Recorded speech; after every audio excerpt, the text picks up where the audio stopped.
Hello everyone, welcome to GS education classes. My name is Geeta. जैसा कि thumbnail से ही आप लोगों को पता चल गया होगा कि मैं जो डिस्कस करने वाली हूँ वो अपकमिंग एग्जाम DSSB को लेकर। DSSB 2023 में जो है उसकी एलिजिबिलिटी क्या है और साथ ही सब्जेक्ट कॉम्बिनेशन। वैसे तो मैंने इससे पहले जो है इसके ऊपर वीडियो बनाई थी जिसमें मैंने एग्जाम पैटर्न के बारे में, एज क्राइटेरिया, मार्किंग स्कीम के बारे में, किस एग्जाम का मोड क्या है और सब्जेक्ट को लेकर जो है चीज़ें मैंने बताया था क्या क्या है। लेकिन मैं आप लोगों को उस टाइम पर मैंने बताया था कि मैं सब्जेक्ट कॉम्बिनेशन पर एक वीडियो बनाऊँगी।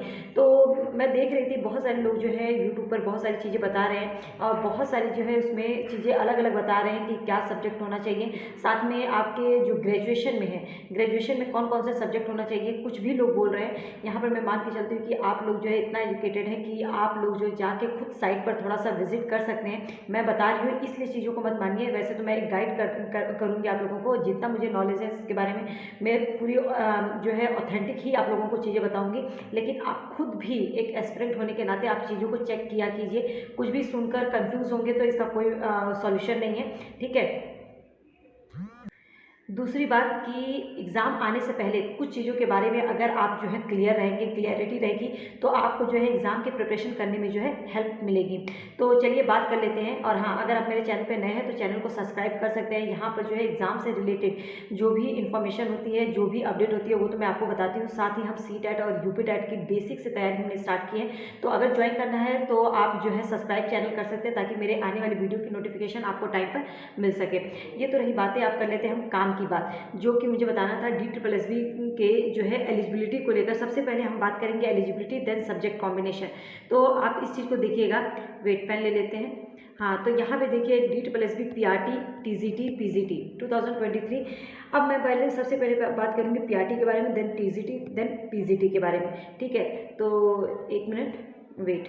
हाँ, तो देखिए सबसे पहले आप एक चीज़ याद रखिएगा, अगर आपको PRT का एग्ज़ाम देना है तो आपको जो है 12th में कम से कम आपके 50% मार्क्स जो है होना बहुत ही ज़रूरी है। मतलब अगर आपके 50% मार्क्स है तभी जो है आप जो है PRT का एग्ज़ाम दे सकते हैं सबसे पहले।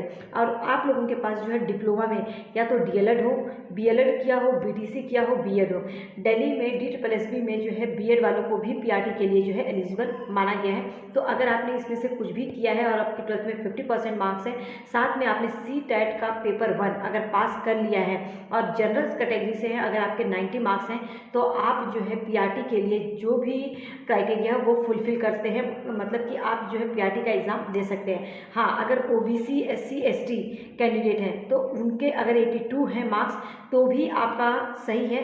लेकिन ये OBC SC ST के जो सर्टिफिकेट होना चाहिए वो दिल्ली का होना चाहिए, तभी आप 82 मार्क्स पर जो है PRT के लिए एलिजिबल होते हैं। नहीं तो आप जो है कितना आपके मार्क्स चाहिए 90 मार्क्स चाहिए, मतलब कि 60% आपके होने चाहिए CTET पेपर 1 में।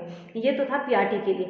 तो अब हम बात करते हैं TGT की, ट्रेंड ग्रेजुएट टीचर। तो आप लोगों को TGT अगर साइंस का फॉर्म भरना है या DSSB में, या SST का भरना है, हिंदी, इंग्लिश, मैथ्स कोई भी है, तो उन सब का सब्जेक्ट कॉम्बिनेशन में आप लोग बहुत कंफ्यूज रहते हैं। वो जो है समझ लीजिए, क्योंकि चीज़ें जो है पहले से नॉलेज होगी तो आपको जो है टेंशन में नहीं रहेंगे और चीज़ें जो है आराम से स्मूथली आप लोगों की हो जाएंगी, ठीक है। तो ग्रेजुएशन में जो है 45% मार्क्स आपका जरूरी है और ये भी जनरल कैटेगरी के लिए, ठीक है। 45% मार्क्स आपका एग्रीगेट होना चाहिए। मतलब अगर आपने BA किया है, BCom किया है, BSc किया है, जिस भी सब्जेक्ट से आपको भरना है उसमें 45% मार्क्स होना चाहिए। प्लस आपका BEd कंप्लीट होना चाहिए। उसके साथ ही CTET पेपर 1 जो है आपका पास होना चाहिए। और BEd, क्योंकि आजकल क्या हो रहा है, BEd अपेयरिंग वाले भी CTET का पेपर दे देते हैं। लेकिन यहाँ पे जो है अगर आप कोई भी एग्ज़ाम का मतलब टीचिंग एग्ज़ाम का फॉर्म भरते हैं तो आपका BEd जो है कंप्लीट होना चाहिए, मतलब उसका रिजल्ट जो है आपके पास होना चाहिए, ठीक है। अब हम बात करते हैं TGT SST। अगर TGT SST का आप लोग जो है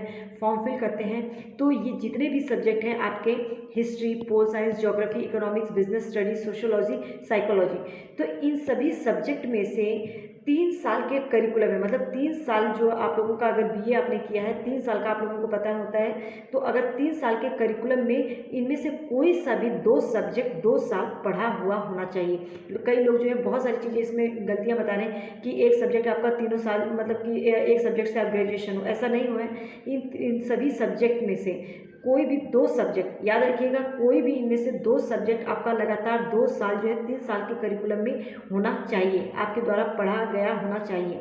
ठीक है, अब बात करते हैं ऐसे ही टीजीटी जो साइंस वाले हैं। ठीक है, अब यहाँ पे टीजीटी साइंस का अगर मैं बताऊँ तो उसमें भी यही प्रॉब्लम है। अगर आप टीजीटी साइंस का फॉर्म फिल करते हैं तो आपके पास क्या होगा, फिजिक्स, केमिस्ट्री, बायो, बॉटनी और जूलॉजी। तो ये जो आपके सब्जेक्ट है, इन सभी सब्जेक्ट में से देखिए यहाँ पे 2 सब्जेक्ट नहीं होना चाहिए, इनमें से कोई भी एक सब्जेक्ट, क्या है, कोई भी एक सब्जेक्ट 3 साल के करिकुलम में 2 साल लगातार पढ़ा हुआ होना चाहिए, तभी आप टीजीटी नेचुरल साइंस के लिए जो है एलिजिबल होंगे, मतलब टीजीटी साइंस के लिए एलिजिबल होंगे।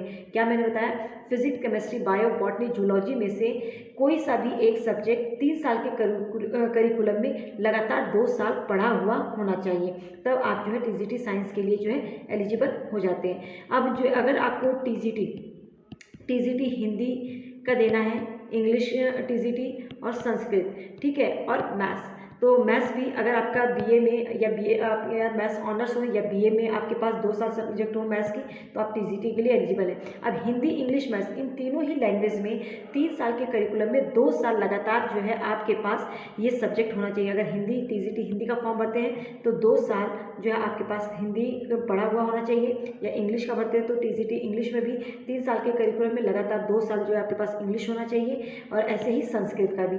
तो उम्मीद करती हूँ कि यहाँ पे जो है टीजीटी के सब्जेक्ट कॉम्बिनेशन में आपको कोई भी प्रॉब्लम नहीं होगी।